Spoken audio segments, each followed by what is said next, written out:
Əziz kanal izləyiciləri, səhifə 117-nin davamını çəkib indi paylaşırıq.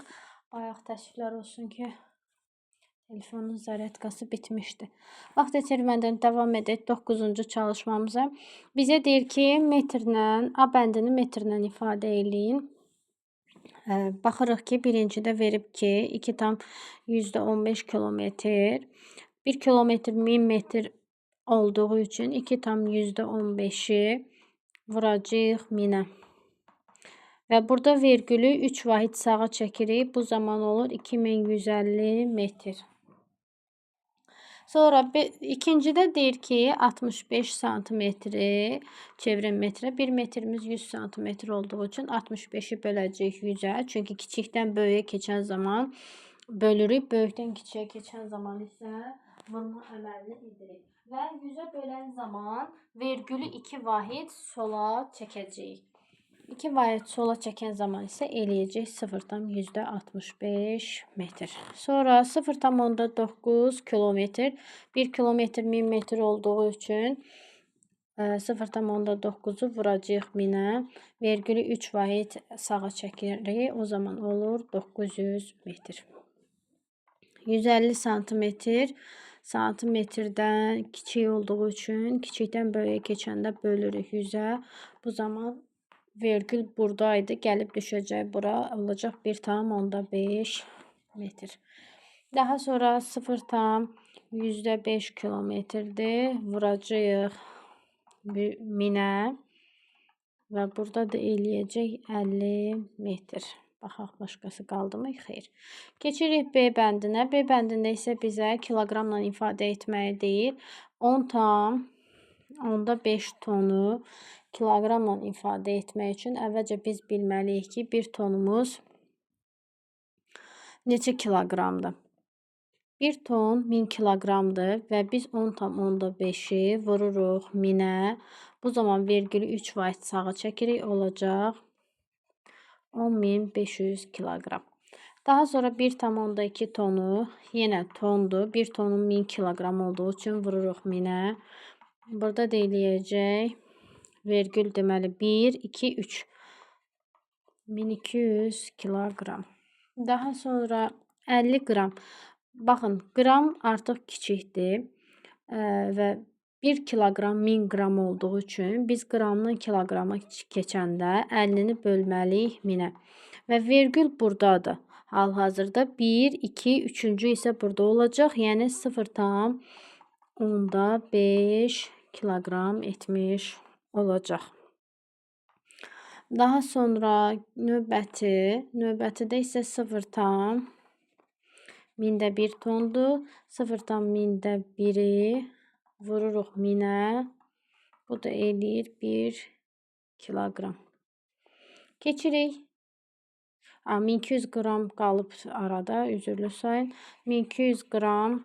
Burada da yenə 1000-ə böləcəyik. 1 kilomuz çünki 1000 qramdır. Bölürük 1000-ə. Bu da eləyir 1,2 kiloqram. Keçirik C bəndinə. Bizə saatla ifadə etməyimizi deyir. 1,5 gün. Baxın, artıq burada biz bilməliyik ki, saatla ifadə eləyindir. Bir günümüz neçə saatdır? 24 saat. 1,5-i deməli biz 24-ə vurmalıyıq. Gəlin vuraq. 1,5 vurulsun 24. 4 dəfə 5 20, 0 yazırıq 2-yə də. 4 dəfə 1 4, 2 də yadda 6, 2 dəfə 5 10, 1 yadda, 1 yadda da 3. Toplayırıq, eləyir 36. Bərabərdir 36 saat. Daha sonra 90 dəqiqə.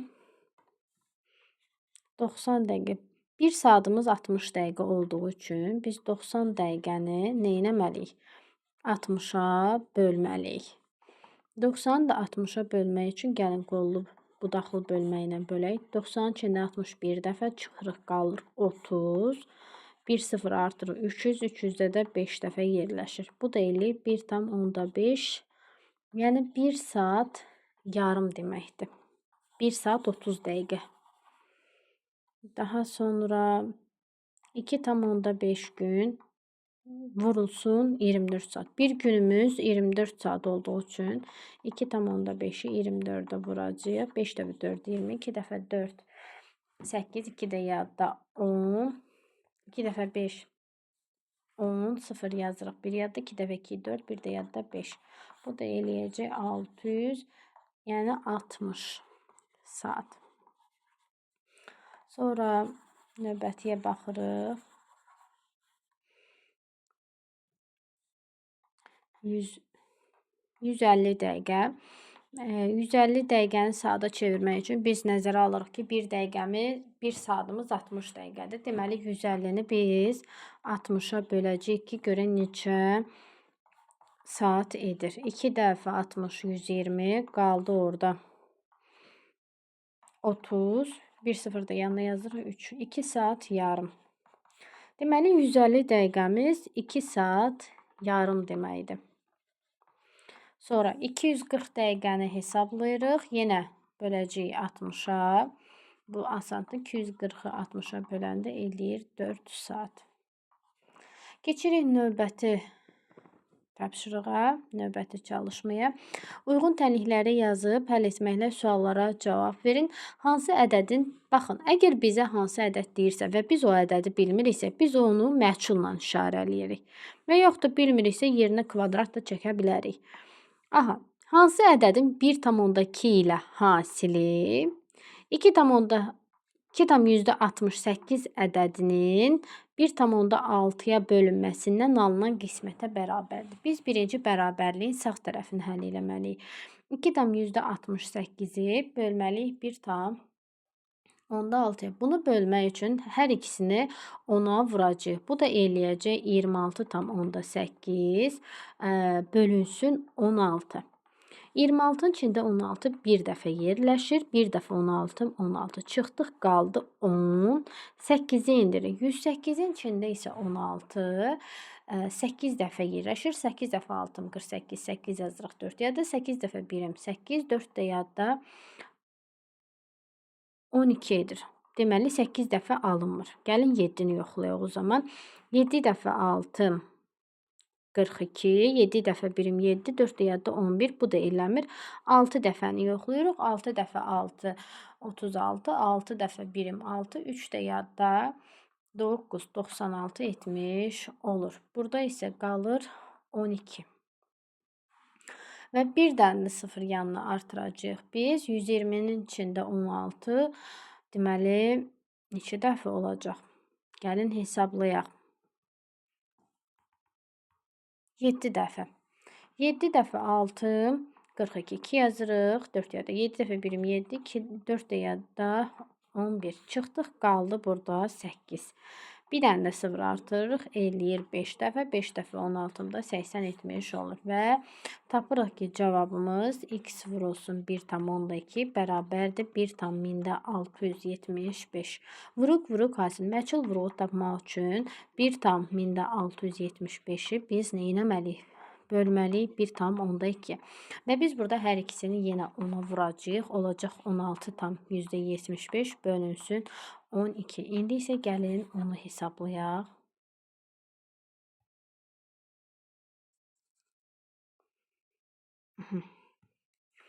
16,75 bölünsün 12.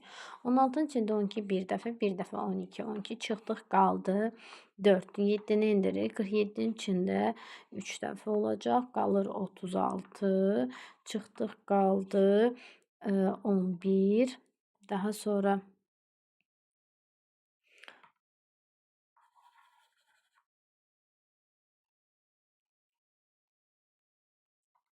11, 5-i indiririk yanına 115. 115-in içində də olacaq neçə dəfə? Baxaq. Bir dənə 8 dəfə 1, 8, 8 dəfə 2, 9 dəfə 2, 18, 9 dəfə yerləşir. 9 dəfə 2, 18, 9 dəfə 1, 9. Təbii ki, biz burada bir tamımızı qoymamışıq. 9 dəfə 1, 9, 1 də yadda 10. Çıxdıq, qaldı 7. 7 yanına 0 artırırıq. 70-in içində 5 dəfə yerləşir. 5 dəfə 12. 60 eləyir. Çıxırıq, qalır 10. Onun yanına bir dənə də 0 artırırıq. Burada eləyir 8 dəfə. 96. Çıxdıq, qaldı 4. 4-ün yanına 3 dəfə. 3 dəfə 12, 36. Çıxdıq, qaldı 4.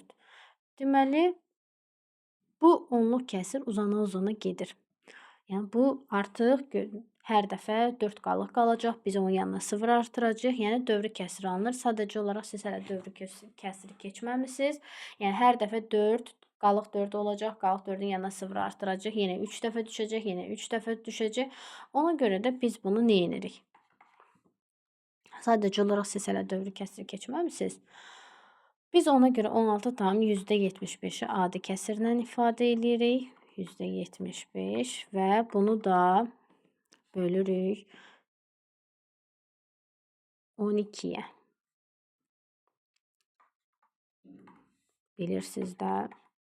Daha sonra bu eləyəcək nə? %1675 vurulsun 12-də 1. Gəlin indi ixtisarlarımızı eləyək. Baxın. 100-ü 5-ə bölürük. 20. 1675-i də 5-ə böləndə 3 dəfə 5,5. 17-də də 3 dəfə. 25-də də 5 dəfə. Bəli.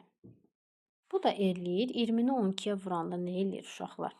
20 vurulsun 12. Sürətdə də 335-i 1-ə vuranda 335 eləyir. 20-ni də 12-yə vuranda x də bərabərdir. Eləyəcək 240-da 335. Təbii ki, biz bunu bir də ixtisar eləyə bilərik. 5-ə ixtisar eləyirik. 5-ə böləndə eləyəcək 6 dəfə 67. Və burada da düşəcək, deməli, 4 dəfə 48. X də bərabərdir 48-də 67. X də bərabərdir 1,48-də 19. Belə, 1,48-də 19.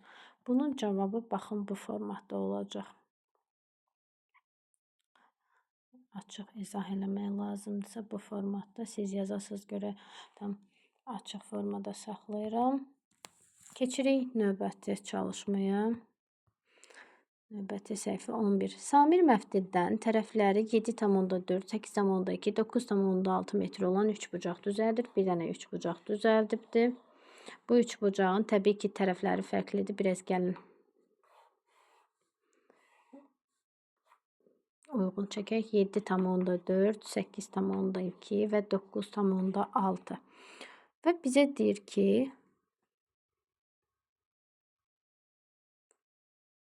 biz B bəndini yazmamışıq. Uşaqlar, çox üzr istəyirəm. Biz B bəndini yazmadan birbaşa keçmişik 11-ə. 0,72 ədədini hansı ədədə böldükdə bilmirik axı hansı ədəddir. Hansı ədəd deyirsə x-lə işarə eləyirik. Deyir qismət 0,5 ilə 1,8-in hasilinə bərabər olar. 0,5-i 1,8-ə vurarıq. 5 dəfə 8-im 40, 0 yazırıq 4 yadda, 0, 4 yadda 4 eləyir. 1 dəfə 5-im 5, 1 dəfə 0-ım da 0 eləyir. Bu da eləyir 0,95.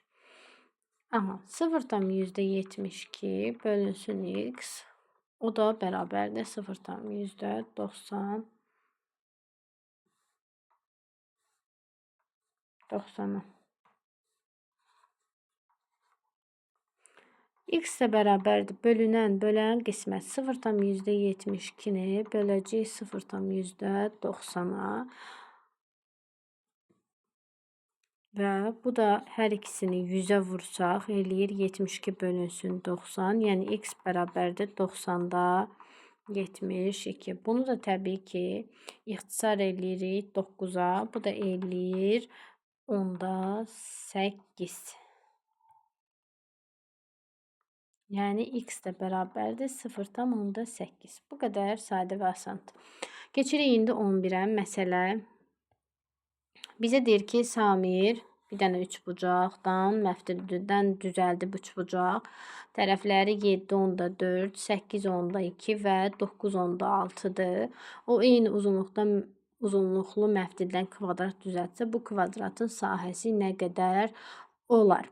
Əvvəlcə biz nə etməliyik? Gəlin indi bu üçbucağın perimetrini tapırıq. Üçbucağın perimetrini tapmaq üçün bütün tərəflərini əlbəttə ki toplayırıq. Üstəgəl 9,6 bərabərdir. Gəlin 7,4, 8,2, 9,6. 4-ün üstə 2 gəldik. 6, 6-ın üstə 6 gəldik. 12, 2 yazırıq, 1 yadda. 7-ün üstə 8 gəldik. 15, 15-in üstə 9 gəldik. 24, 1 də yadda 25. 25,2. Deməli, bu üçbucağın nə idi? Perimetridir. Düzdürmü? İndi biz bu boyda, baxın, bundan bir dənə kvadrat düzəltməliyik və bu kvadratın bizdən sahəsini soruşur əlbəttə ki. Kvadratın 4 tərəfi var və uşaqlar, perimetr düsturu nədir? P bərabərdir 4A-ya. Perimetr 4A bərabərdir. Perimetr burada verilib ki 25,2. A da bərabərdir.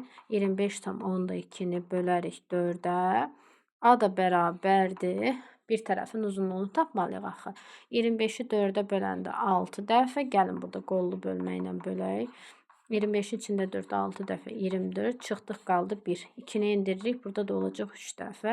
12, çıxdıq qaldı 0. 6,3. Bir tərəfin uzunluğu 6,3 və sahə düsturu nədir? A kvadratı. Yəni A vurulsun A. 6,3 vurulsun 6,3. Bunun da gəlin hesablayaq. 6,3 vurulsun 6,3. 3 dəfə 3 9, 3 dəfə 6 18, 6 dəfə 3 18, 8 yazırıq bir yadda, 6 dəfə 6 36, bir də yadda 37. Toplayırıq. 9, 16, 8, bir də yadda 9, bu da eləyəcək 3. Və biz burada vergülümüzü qoyuruq. Eləyir 39,69. Deməli, bu kvadratın sahəsi 39,69 olacaq.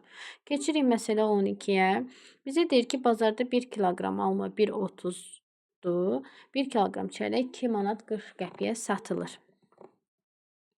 İndi bizə deyir ki, müştəri 3,2 kiloqram alma və 2,5 kiloqram çəllək alıb 20 manat verdi. Satıcı ona nə qədər pul qaytarmalıdır? Baxın, 1 kilo almanın qiyməti, gəlin buradan qeyd edək. Almanın qiyməti 1,30-dur. Çəlləyin qiyməti isə 2 manat 40 qəpikdir. İndi biz alırıq, A bəndində 3,2 kiloqram. 1 kilosu 1,30-sa 3,2 kilosunu hesablamaq üçün 1,30-a nə edərik? Vurarıq. Bərabərdir. Sıfırın bir əhəmiyyəti yoxdur demişdik. 1,3-ə vururuq. 2 dəfə 3-üm 6, 3 dəfə 3 9, 1 dəfə 2 2, 1 dəfə 3 3. Toplayırıq 11 4.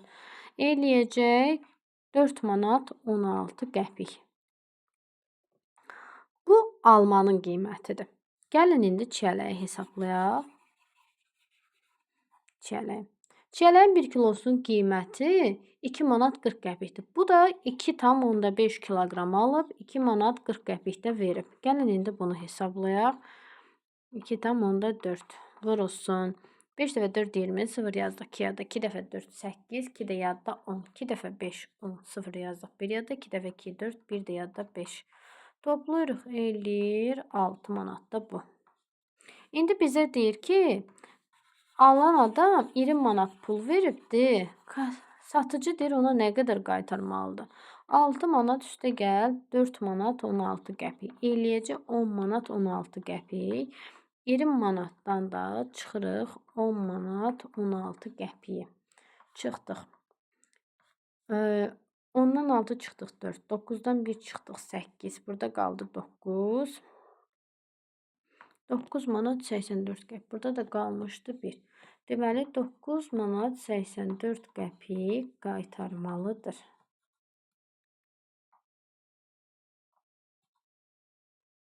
Bu bizim birinci sualımız. Keçirik B bəndinə. Müştəri satıcı ilə sövdələşərək 4,5 kiloqram almaya 4 manat 95 qəpik verdi. O almanın 1 kilosunu neçəyə alıb? Bu təklif olunan qiymətdən nə qədər ucuzdur? Baxın, bayaq 1 kilo alma 1 manat 30 qəpik idi. İndi 4 manat 95 qəpiyə 4 kilo yarım alma alıbdır. Deməli biz ümumi məbləği aldığı çəkiyə bölərik ki, görək 1 kilosu neçədir. Hər ikisini ona vursaq, eləyəcək 49,5 bölünsün 45. Gəlin aşağıda bölək. Bir dəfə 1 tam eləyəcək 45. Çıxdıq qaldı 4. 45-in içində də bir dəfə yenə 45. Çıxdıq qaldı 0. 1 manat 10 qəpiyə. 1 manat 10 qəpiyə. Bayaq 1,30 idi. İndi 1 manat 10 qəpiyə aldı. Yəni 20 qəpik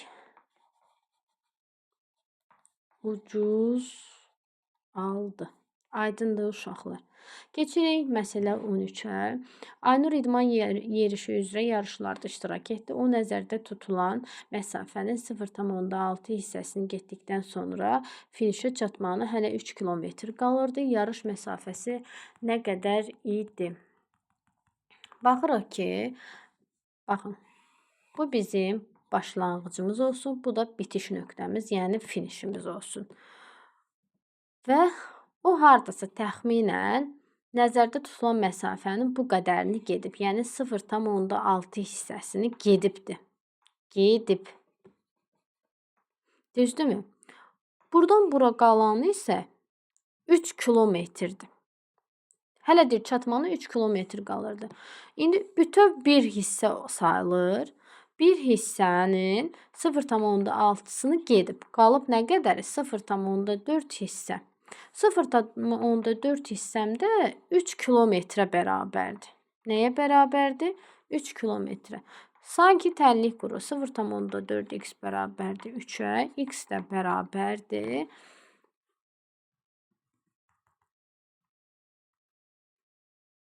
3'ü bölürük 0,4'ə.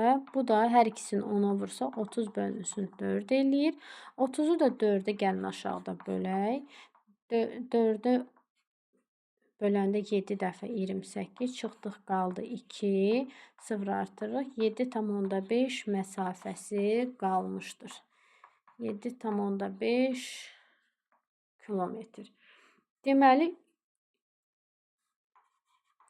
yarış məsafəsi nə qədər idi? Ümumilikdə 7,5 kilometr idi. 10 əvvəlcə 0,6'sını gedib 3'ü qalmışdı. Belə əziz və dəyərli kanal izləyiciləri, bugünlük bu qədər. Növbəti video izahlarda görüşmək ümidi ilə. Sağ olun, salamat qalın.